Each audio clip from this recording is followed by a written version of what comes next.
अस्सलाम वालेकुम। सो आज जो हमारे पास नेक्स्ट हैबिट है वो है टंग थ्रस्टिंग। टंग थ्रस्टिंग और बेसिकली होती है कि आपके जब फोर्सफुल कांटेक्ट होता है एक टंग का इंटीरियर पार्ट का इंटीरियर टूथ के लिंगुअल साइड पे, तो वो एक इस हैबिट के लिए कहते हैं, वो कहते हैं टंग थ्रस्टिंग। ठीक है। अब इसकी वजह से इसकी रीज़न क्या क्या हो सकती हैं। ठीक है, इसकी कुछ रीज़न है। आइडियोलॉजी में आपके पास सबसे पहले आता है जेनेटिक। ठीक है, जेनेटिकली होगा। ठीक है। अब जेनेटिकल में आपका ये होता है कि जो आपके जो मसल होते हैं ना, वो हाइपरटोनिक होते हैं। ठीक है। तो उसकी वजह से टंग जो है वो बार बार आगे की तरफ मूव करती है, तो आपकी ना वो एक हैबिट सी क्रिएट हो जाती है। ठीक है। सो नेक्स्ट वन हमारे पास है एक लर्न बिहेवियर है। ठीक है, बचपन में हम ये वाली एक हरकत करते हैं जो कि आहिस्ता आहिस्ता वो डेवलप करती जाती है। ठीक है। तो या फिर आपका जो ये बिहेवियर होता है ना, वो किसी रीज़न की वजह से आ रहा होता है। जैसे कि जो टंग थ्रस्टिंग है वो काफ़ी और रीजंस की वजह से भी हो सकती है, जैसे कि इम्प्रॉपर बॉटल फीडिंग। ठीक है, सही से जो जब बच्चे होते जब होते हैं, अगर उनको बॉटल से फीड किया जाए तो वो सही से ना किया जाए, तब भी वो एक ये टंग थ्रस्टिंग जैसी हैबिट अडॉप्ट करते हैं। ठीक है। देन आपके पास थंब सकिंग है। ठीक है, और आपके पास कोई अपर रिस्पायरेटरी ट्रैक इन्फेक्शन है। ठीक है, जब वो इन्फेक्शन होता है तो उसको वहाँ पे प्रेशराइज फील हो रहा होता है। ठीक है, थ्रोट के अंदर उस उसको रिलीफ देने के लिए, ठीक है, वो अपनी ज़ुबान को फॉरवर्ड पोजीशन में रखता है। ठीक है, तो इसकी वजह से भी एक टंग थ्रस्टिंग वाली सिचुएशन हो जाती है। ठीक है। और जो है बस ये कुछ रीज़न हैं जो कि बिहेवियर की वजह से उसकी हैबिट बन जाती है। ठीक है। देन आपके पास एक है मैकेनिकल रिस्ट्रिक्शन। ठीक है, मैकेनिकल रिस्ट्रिक्शन। अब इसमें बेसिकली होता क्या है कि कोई भी कंडीशन है, जैसे कि आपकी मैक्रोग्लोसी है, डेंटल आर्च छोटी है। ठीक है, या आपके एडिनॉइड्स बड़े हैं। ठीक है। सो इसमें आपके पास मतलब दो से तीन चीज़ होती हैं कि या तो टंग का साइज़ बड़ा है इसलिए उसका कॉन्टैक्ट हो रहा है, या जो टीथ की जो आर्च साइज़ है वो छोटा है। ठीक है, आर्च साइज़ छोटा है तो उसकी वजह से हो रहा है, या एडिनॉइड्स। ठीक है, जो होते हैं हमारे टॉन्सिल वगैरह, या ठीक है उनकी इन्लार्जमेंट हो गई है या वो बड़े हैं। ठीक है, जेनेटिकली बड़े हैं, तो उसकी वजह से जो टंग है वो फॉरवर्ड पोजीशन में रखी है, तो उसकी वजह से एक टंग थ्रस्टिंग वाली सिचुएशन है। देन न्यूरोलॉजिकल भी है। ठीक है, आपके पास न्यूरोलॉजिकल एक कॉज भी हो सकती है। अब न्यूरोलॉजिकल कॉज आपकी क्या करती है कि जैसे हाइपो सेंसिटिव आपकी पैलेट होती है। ठीक है, या कोई मोटर डिसेबिलिटी होती है टंग के अंदर जो कि उसको फॉरवर्ड पोजीशन में ही रखती है।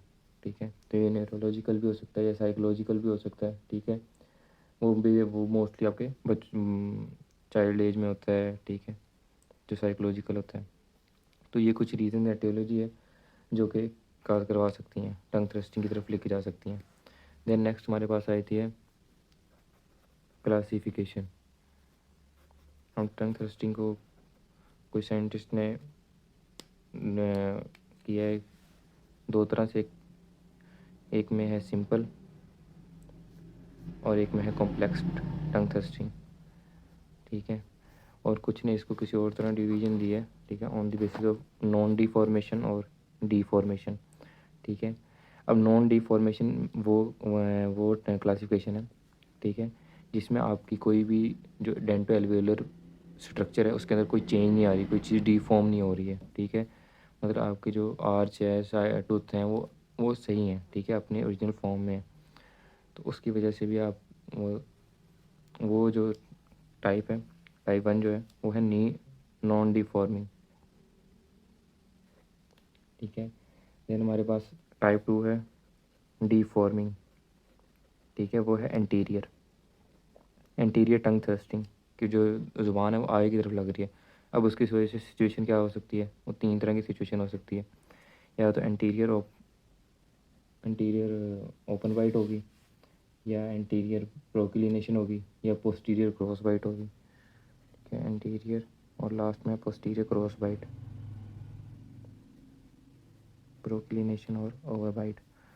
देन आपके पास रहता है नॉन डिफॉर्मिंग लेटरल लेटरल टंग थ्रस्टिंग कि जो ज़ुबान की जो लेटरल साइड है वो अगर टूथ के ऊपर टूथ के से फोर्सफुल कॉन्टैक्ट कर रही है तो उसकी वजह से कौन सी होगी। ठीक है, इसकी भी आगे तीन तरह की सिचुएशन काज हो सकती है। सबसे पहले आपके पास है पोस्टीरियर ओपन बाइट। ऑब्वियसली जब आपकी लेटरल साइड पे होगी तो पोस्टीरियरली जो दांत होंगे उनमें गैप क्रिएट कर देगी। तो एक first one posterior cross open bite, then आपकी पोस्टीरियर क्रॉस बाइट और थर्ड वन है डीप बाइट। इसी तरह अगर फोर्थ इसमें क्लासिफिकेशन ये है कि अगर डीफॉर्मिंग है लेटरल और एंटीरियर दोनों साइड पे, जैसे कि माइक्रोग्लोसिया, अगर पूरी की पूरी जो टंग का साइज़ है वो बहुत ज़्यादा है, ठीक है, तो उसकी वजह से वो एंटीरियर साइड पे भी फोर्सफुल कॉन्टैक्ट हो रहा होगा और लेटरल साइड पे भी, ठीक है। तो उस सिचुएशन में भी हमारे पास तीन तरह की सिचुएशन बन रही होंगी, ठीक है। फर्स्ट वन है कि एंटीरियर और पोस्टीरियर दोनों ओपन बाइट भी होगी और हमारे पास पोस्टीरियर क्रॉस बाइट भी होगी। और थर्ड हमारे पास है कि एंटीरियर टूथ की प्रोक्लिनेशन हो जाएगी, वो मोस्टली आपकी एंटीरियर डिफॉर्मेशन की वजह से होती है, ठीक है। तो ये कुछ क्लासिफिकेशन है, ये बेसिकली एक क्लासिफिकेशन है जिसमें इनको सिर्फ सिंपल और कॉम्प्लेक्स टंग थ्रस्टिंग के ऊपर क्लासीफाई किया गया है, और कुछ में इन पे इन्हें डिफॉर्मेशन और नॉन डिफॉर्मेशन की बेस पे क्लासीफाई किया गया है।